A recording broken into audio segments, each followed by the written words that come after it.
Good morning po sa lahat. Ngayon po ay February 14, araw ng Valentine's Day. Valentine's para sa mga nagmamahalan. So, araw ng puso. Ito. Bigay po ng aking asawa. Kasi Valentine's. Happy Valentine's and nakalagay love. Andito po kami sa aming kaibigan na si Rose. Yan.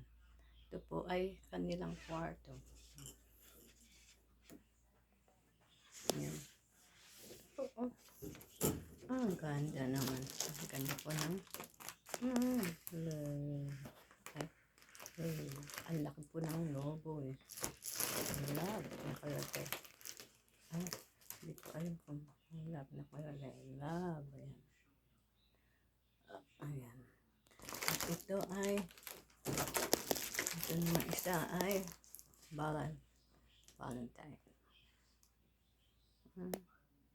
Pusong pula. At dahil Valentine, ako ay naka-red. Okay.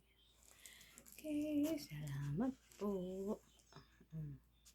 At meron pong bulaklak. Ayan. Bulaklak. Ayan. White. Okay. Salamat po.